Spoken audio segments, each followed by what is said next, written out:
My Thomas Story Library, Neville.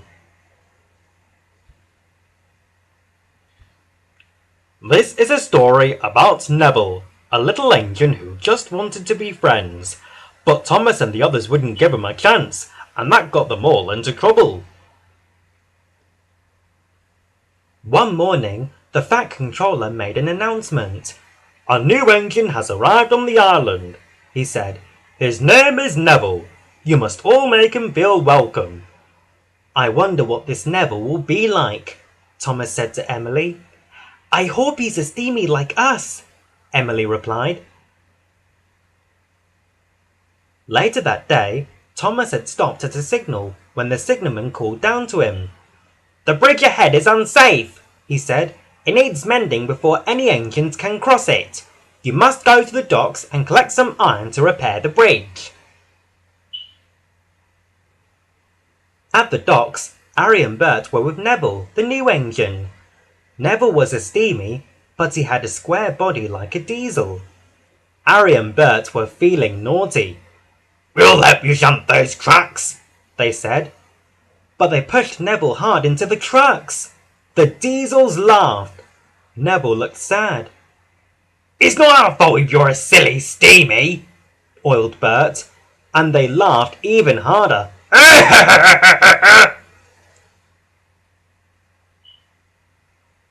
When Thomas arrived at the docks, he thought he saw Ari and Bert laughing with Neville. "There's the new engine," Thomas thought. "He seems to be friends with the diesels. How strange." Thomas clocked off to Knapford Station.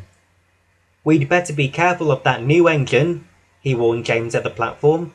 "I saw him laughing with Ari and Bert at the docks." James was shocked. A Steamy friends with diesels? He chugged off to take on water. "That new engine Neville is best friends with the diesels," he puffed when Percy passed by. "He doesn't like Steamies. Thomas told me." Later, Percy met Emily at a red signal.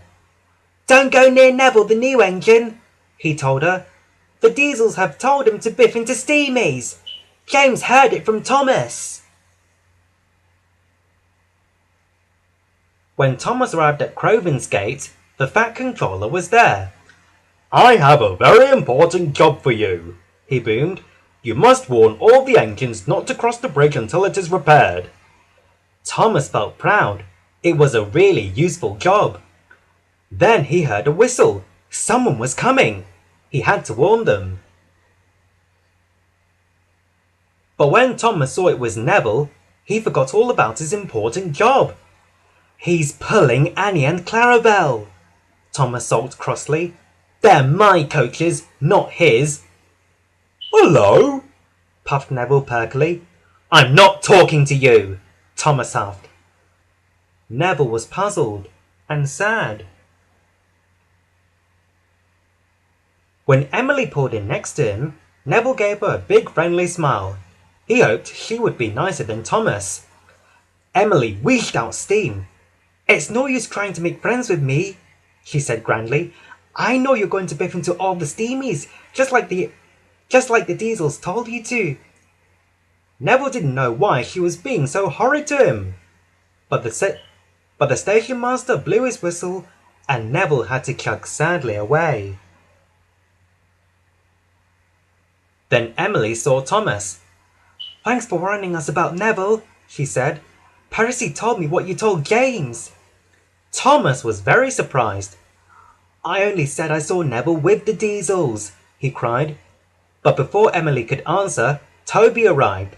"Have you heard?" he puffed. "Salty saw Ari and Bert be horrible to Neville at the docks." So the diesels weren't Neville's friends at all.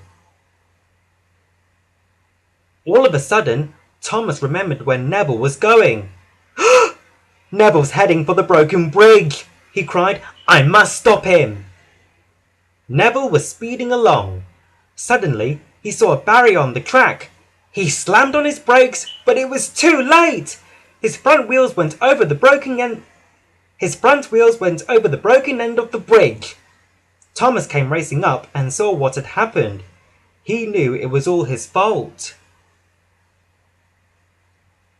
Then he had an idea. He would pull Neville back. Thomas steamed slowly and carefully onto the bridge.